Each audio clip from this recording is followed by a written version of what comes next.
Come in, draw near, in body or in spirit. Come into this sacred hour. Come into this place of peace. This hour, this place that we create together. Wherever you are, whoever you are, and no matter who you love, come in and be fed. You are welcome here, and it is good to be together. I'm Angela Herrera, the senior minister of this congregation. I'm joined this morning by Associate Minister Bob LaValle, Music Director Susan Peck, lay leader Raven Reed-Starr, and our wonderful tech team, including our Tech Arts Director Chris Paul and our volunteer DJ this morning, Dan Small. We are glad to be with you today on this first Sunday of Pride Month. Happy Pride. If you're visiting for the first time, we extend an extra special welcome to you this morning, and we invite you, if you feel comfortable, to share your name and location in the chat box so that we can greet you. As we begin, I want to also thank Emily Wright Magoon, who created our Time for All Ages today, and I want to give a very big thank you to Bob LaValle. Can we get Bob up here in the spotlight for a second with me? There we go.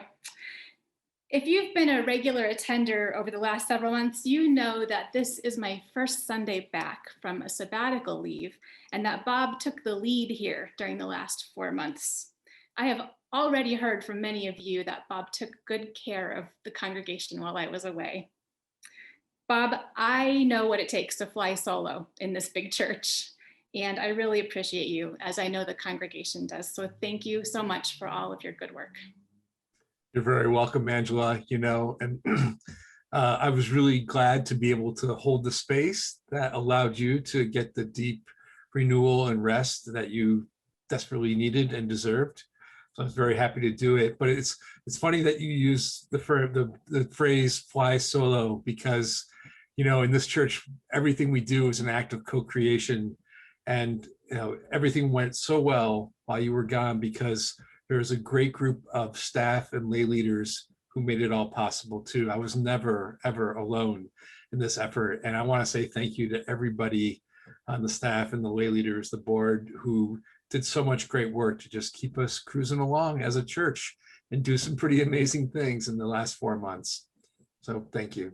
100%. I know that's true. Thank you all. And Bob, thank you for returning the key to the church. I have it now back in my custody. I've never been so happy to give a key away.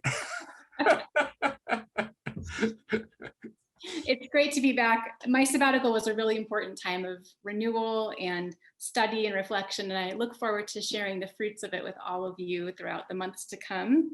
I also really look forward to returning congregational life to our church campuses this year. May it be so. And I understand Raven actually already has a little bit of news about that, something I was really glad to hear when I got back.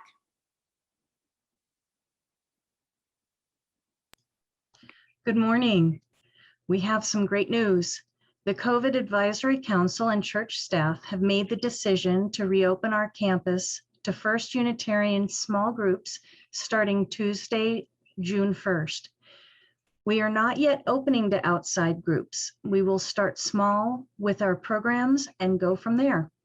Small groups are defined as 12 people or fewer. If you'd like to have your first U small group meet on campus, please contact our interim church administrator, Penny Fogelman, at admin@uuabq.org.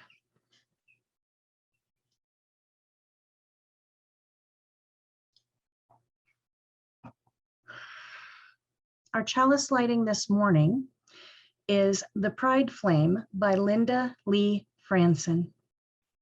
We light this flame for those who celebrate themselves, who fear, who hope, who persevere, who side with love for all. We light this flame for those who have been ridiculed, that they may find peace, for those who have fought to marry, that they may celebrate, for those who live in uncertainty in the world, that they may have hope. We light this flame to renew our commitment that no one shall ever again suffer for the right to love. we light this flame to celebrate our kaleidoscope of diversity, working, loving, and living on the side of love. For this, we light this flame.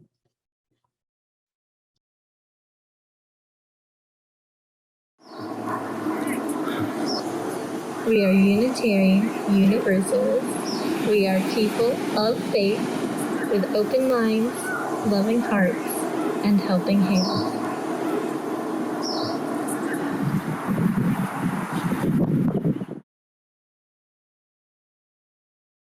Hi, I'm Reverend Emily.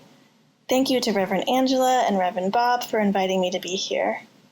I wanted to show you something that sometimes happens to me, probably to all of us, when we are in community. To do this, I asked for some help from your ministers, from my covenant group, and from my family. Okay, let's start. Emily, it looks like you have something on your face. No, I don't have anything on my face.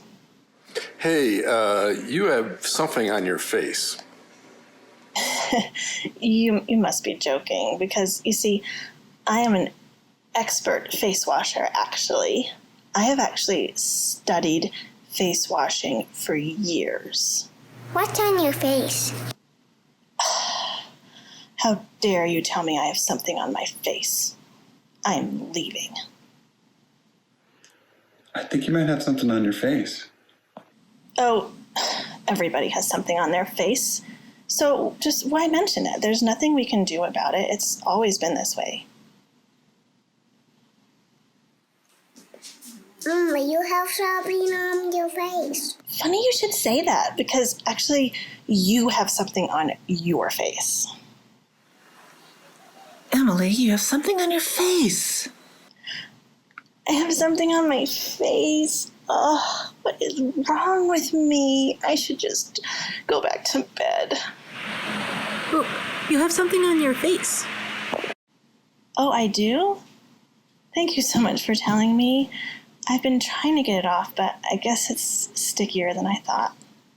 Would you mind helping me get it off? Sure. Thanks.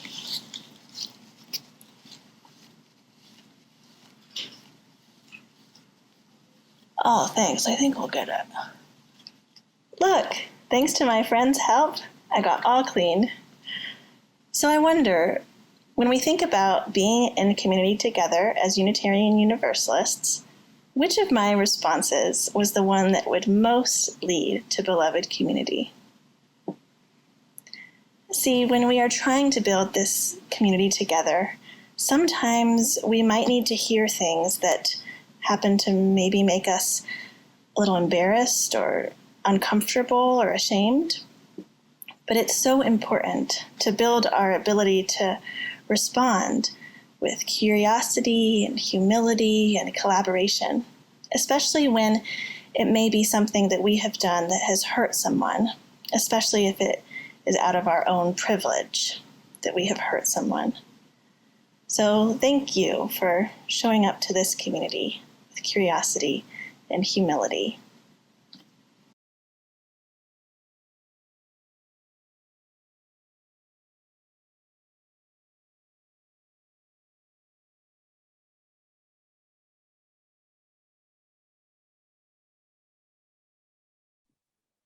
What a great message. How often do we automatically respond in a way that, in hindsight, we wish we'd done differently? Let's go ahead and pause the chat for a few moments during the meditation and prayer. And I invite you to breathe with me. Let your shoulders settle, relax a little. See if you notice tension anywhere else in your body that you might be able to let just melt away with the next out breath.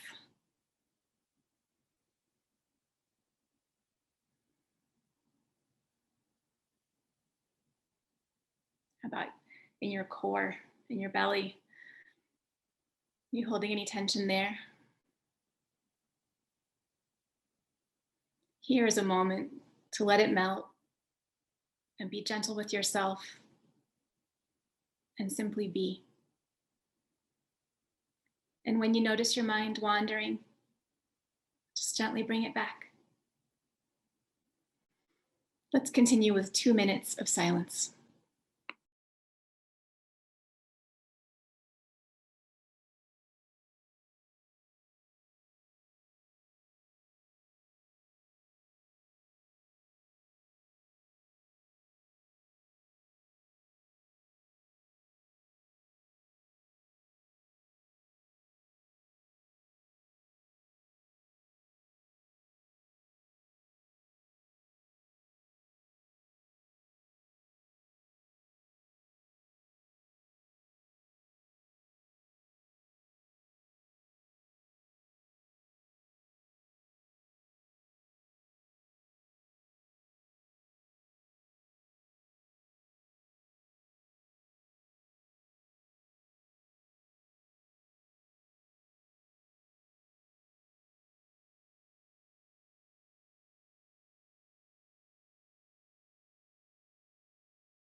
Each day we add a page to the story of our lives.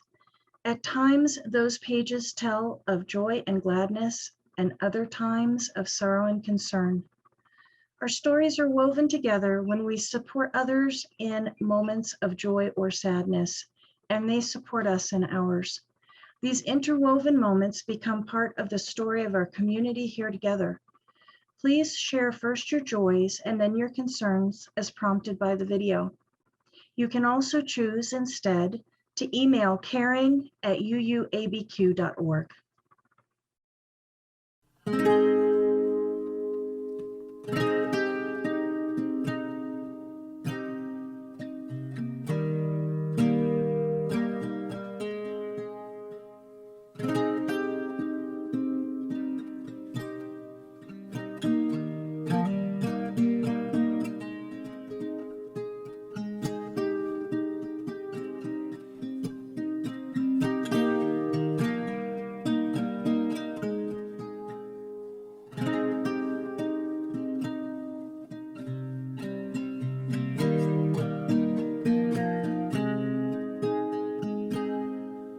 De una vida nació un sueño.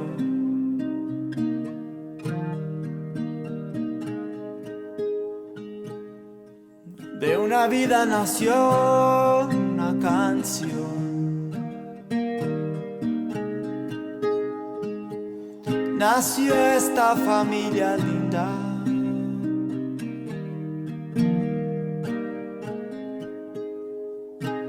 Nació esta visión, que usted regresará en esa milpa por ahí, mamá. Usted regresará, mi daddy, pluma de una pajarita. Mis hermanas, mis hermanos, somos agua y fuego y tierra. regresará la cometa del invierno, Manuel, José Manuel.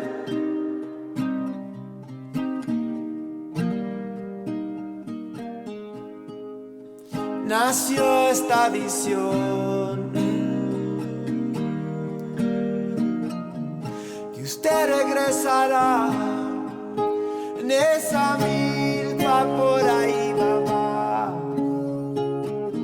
Usted regresará, mi daddy, pluma de una pajarita.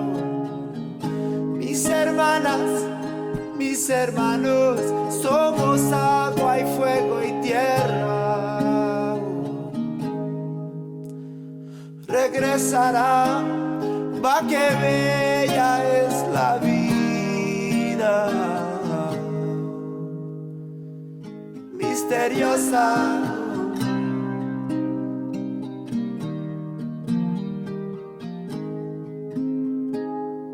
Maravillosa.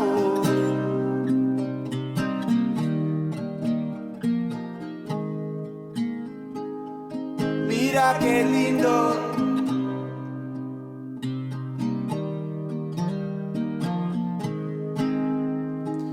José Manuel.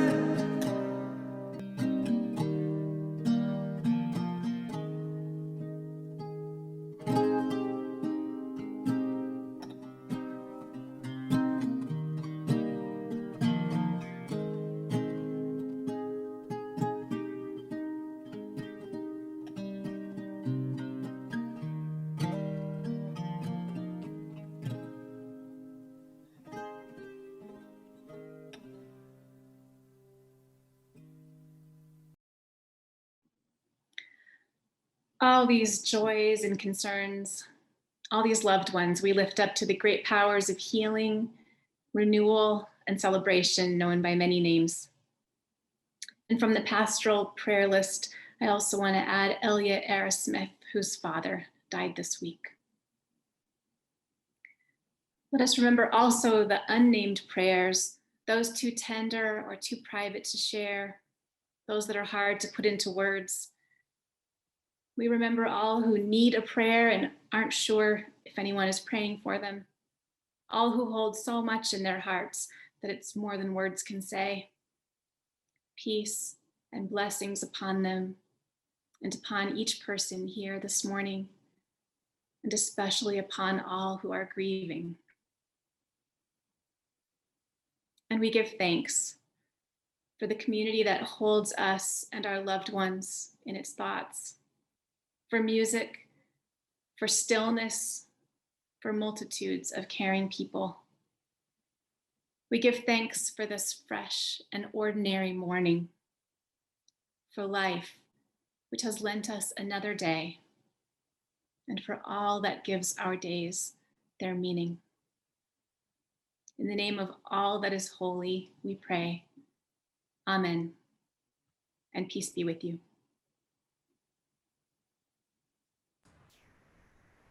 And also with you. Will you join me in song? The words are in the chat box, and they're very simple and repetitive, so you can pick them up even if you're not seeing them. There is a love holding me. There is a love holding all that I love. There is a love holding all. I rest in this love.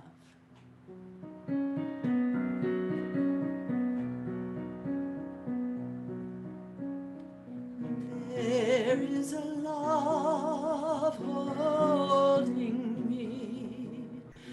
There is a love holding all that I love. There is a love holding all. I rest in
Our reading this morning is Yes by Muriel Rukeyser. This version has a minor edit for curse words. You can find the unbleeped version if you want by Googling the poem. Here is Yes. It's like a tap dance or a new pink dress. A naive feeling, saying yes. Some say good morning, some say God bless, some say possibly, and some say yes. Some say never, some say unless. It's stupid and lovely to rush into yes. What can it mean? It's just like life. One thing to you and another to your wife.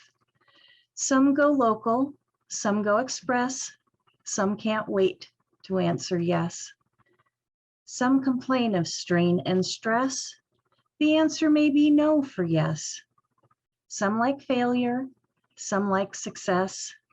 Some like yes, yes, yes, yes, yes. Open your eyes, dream, but don't guess. Your biggest surprise comes after yes.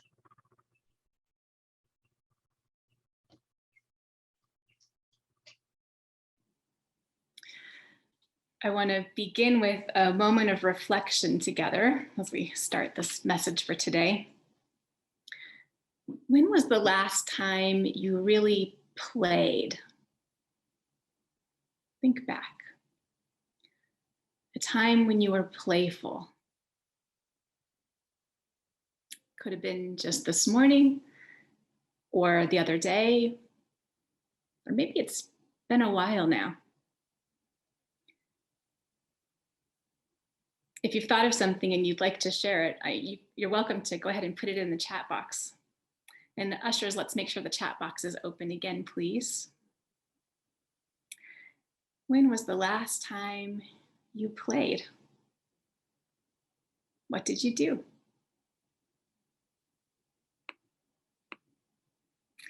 Maybe you're wondering what counts as playing. How about this? When you feel playful, what does that feel like?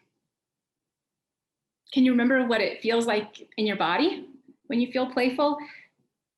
Maybe it's a feeling that's lighthearted, a feeling of lift in our chests, that feeling we get when we feel carefree, the physical feeling of life's responsibilities and that kind of heaviness we sometimes carry, just removed for a while.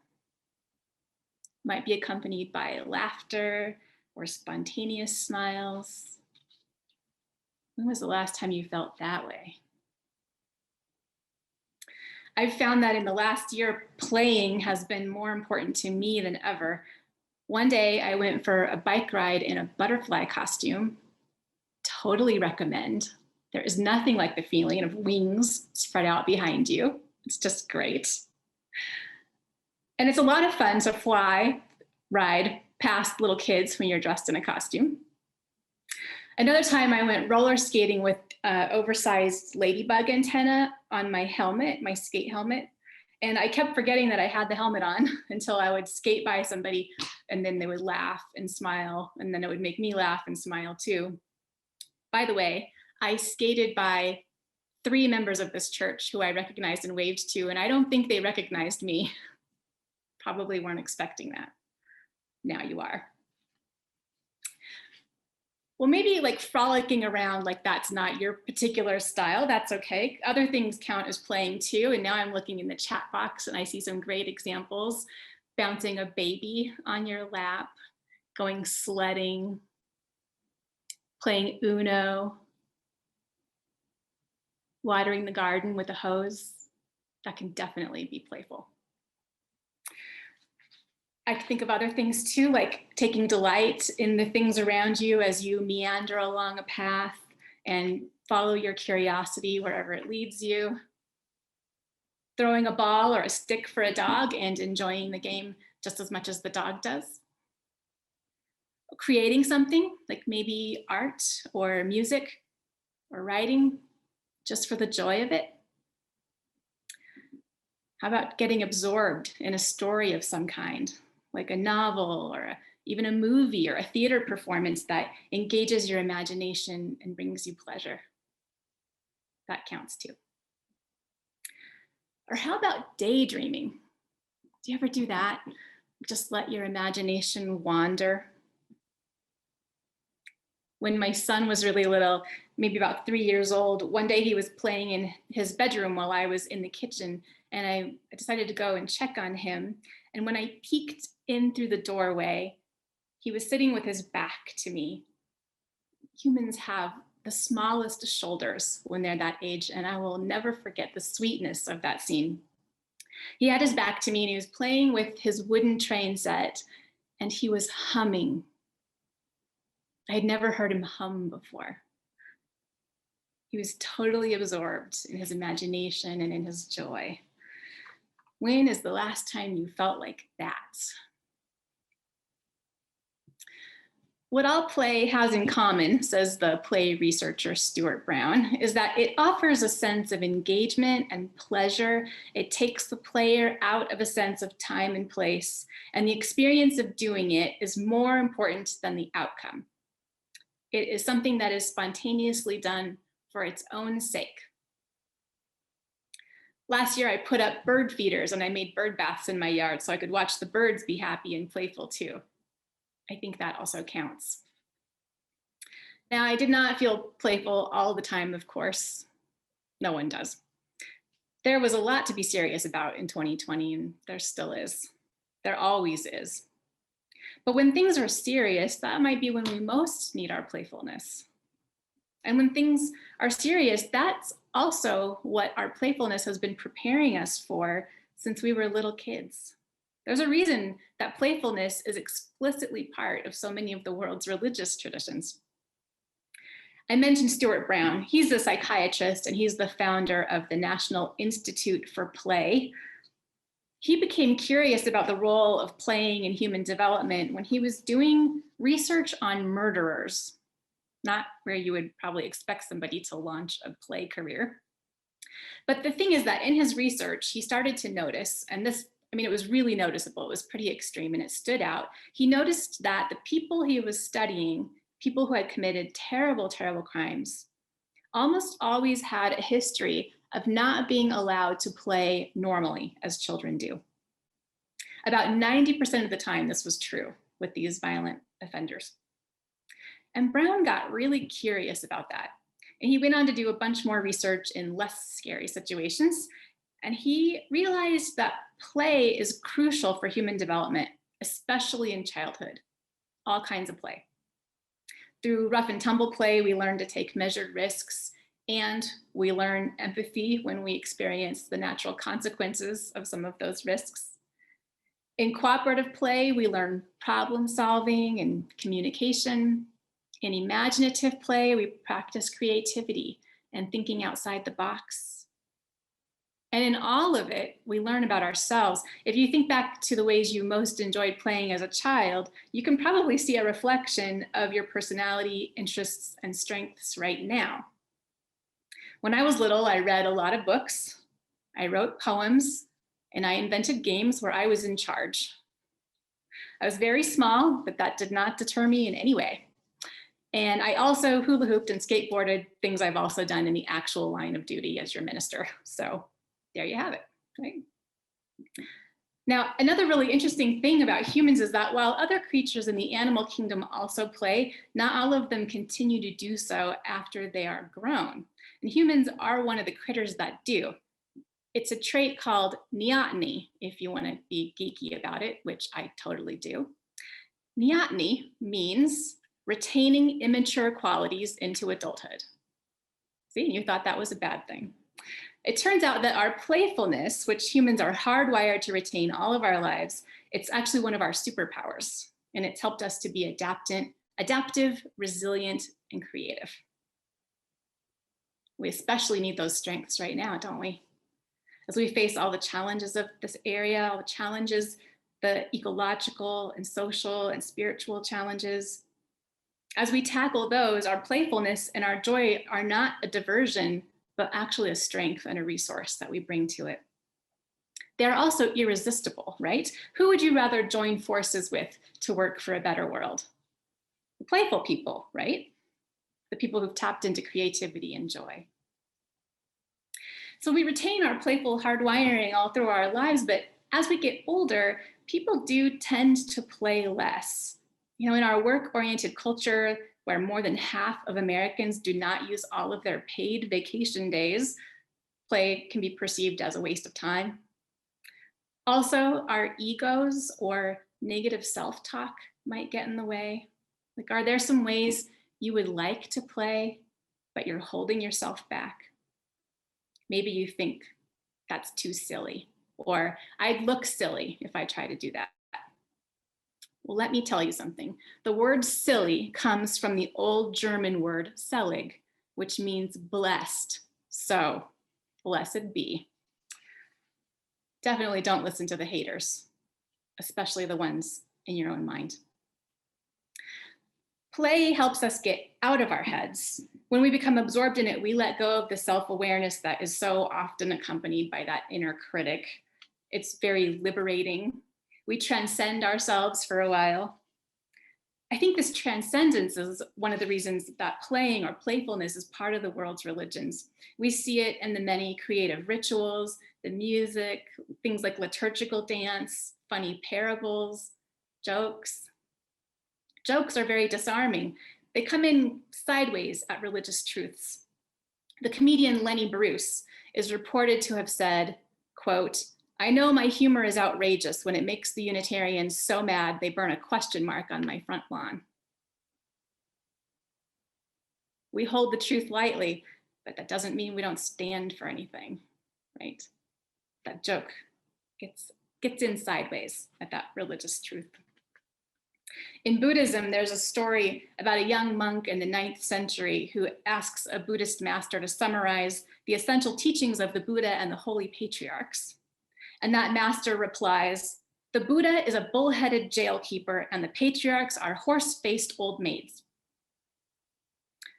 Well, having studied Buddhism quite a bit, I take that to mean that we should not take the teachings on authority alone or merely parrot them back, but should see for ourselves whether they are true. If a teaching becomes unhelpful or untrue, then we should let it go, regardless of who taught it.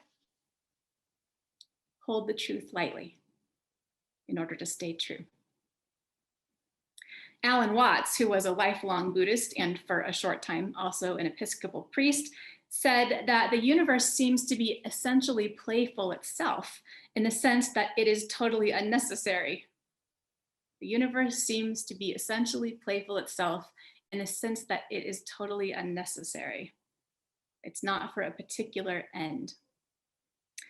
Well, that's an interesting idea. Watts pointed out that Hinduism describes the creation of the universe as Leela, or divine play.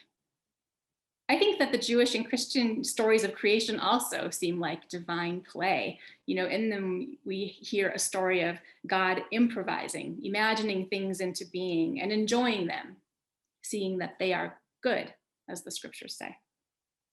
And God creatively populates the earth in these stories with such creatures as tasseled wabagons, red-lipped batfish, chocolate frogs, and the screaming hairy armadillo. Not named in scripture, but evident now. Look them up, those are real creatures. And tell me that's not a playful story. But as for Watts' comments that the universe is totally unnecessary, well, I think that this is a pretty big theological claim to make. I mean, who gets to decide what the universe is for, right? I mean, if we go by the games I played when I was little, I do. But really, to say that the universe is unnecessary, it seems based on the question of whether there was a goal behind the creation of it, right? Like if you think that there's no conscious creator or that creation was only divine play without purpose, then according to that logic, the universe was technically unnecessary. And that's a forward kind of looking. There's an intention and then a creation. But there's another way to look at it, which is a backward way of looking at it. We start with now, or even the future, rather than with the past. And then I think we can say such things as, in order for there to be beauty and awe, the universe was necessary. It was necessary in order for love to take place, in order that existence could mean something.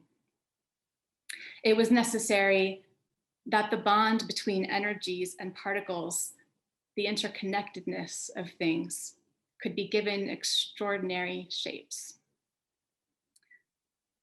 In that sense, the universe is as necessary as our apparently purposeless playing.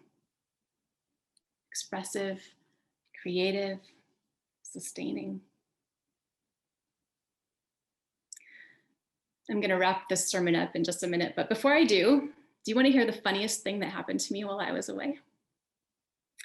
I went to a new healthcare provider for a checkup, and at the first appointment, the nurse asked if I would like to have my height measured. Sure, I told her. I'm over 40. This should be interesting. Let's see what's going on with my height.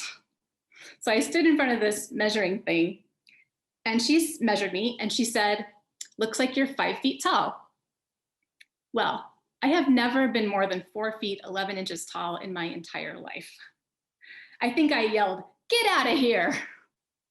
She double checked and it said the same thing. No, I was not wearing shoes. Now, the internet assures me that this is impossible and that the measuring device in this brand new medical clinic is probably not accurate. But wouldn't it be amazing if it were a side effect of the COVID vaccine?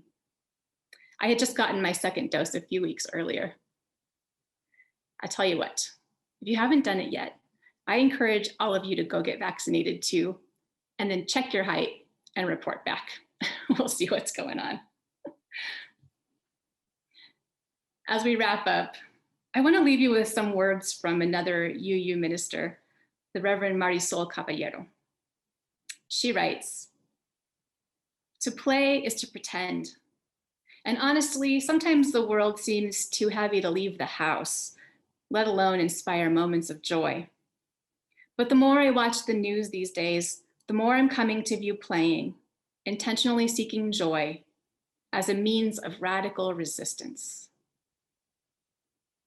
The more I watch the news these days, the more I'm coming to view playing as a means of radical resistance. She also offers a prayer, which I'd like to close the sermon with today. So will you join me in a spirit of prayer? The words of Marisol Caballero. Divine mystery, you are present in my joy and in my sorrow, anger, and fear. Guide me to create joy in my life and in the lives of others, that despair finds no permanent home in my soul. Amen.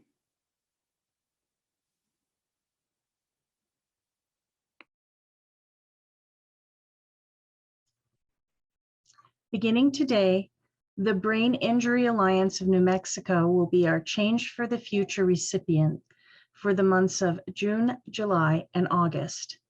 The Brain Injury Alliance of New Mexico provides information, referral, support, and advocacy for people in New Mexico with brain injuries.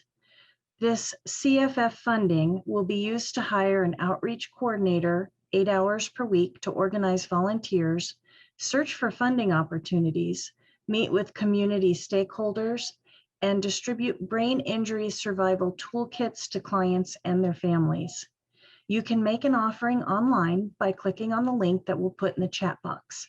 And if you prefer not to give online, you can simply mail a check to the church and include Change for the Future on the memo line.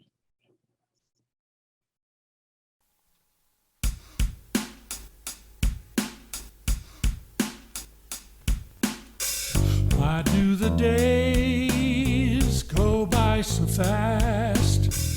If only time was built to last. If it could learn to take it slow, then maybe time at last would know.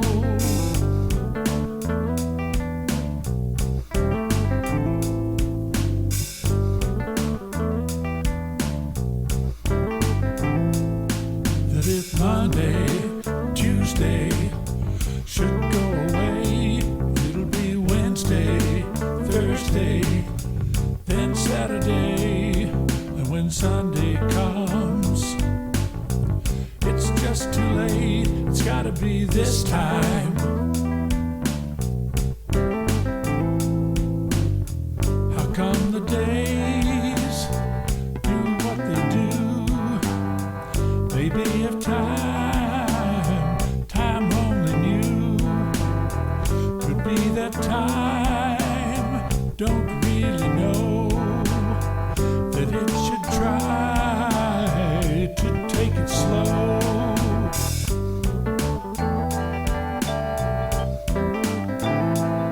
Then maybe Monday, Tuesday won't go away.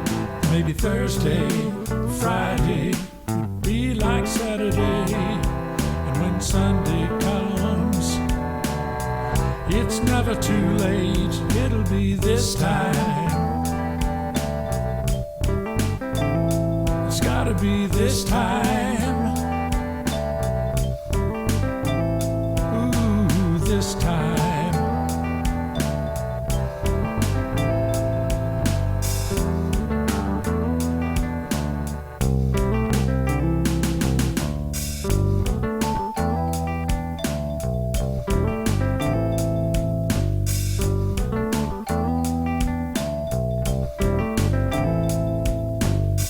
How come the days do what they do?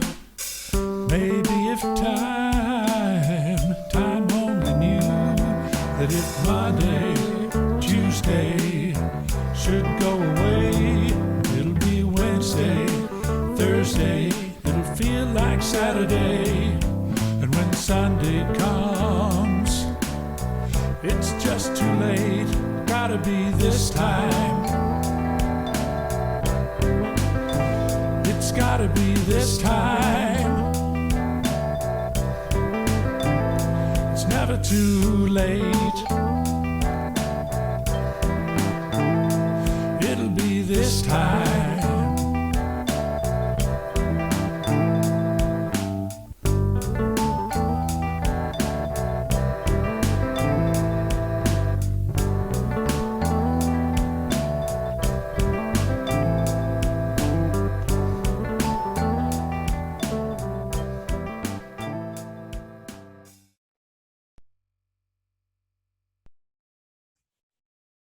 What is generously given is received with gratitude.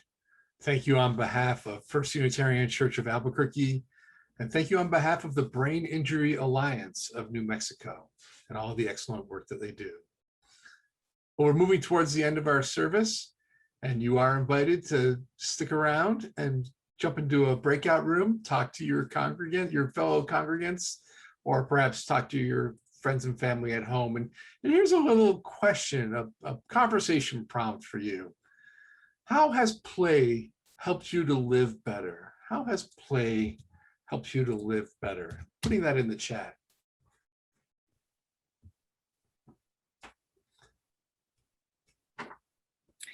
And now we extinguish our chalices and candles. This is the day we have been given. Let us rejoice and be glad in it. Let us live wisely, love courageously, and bless all whom we are blessed to meet. Blessed be.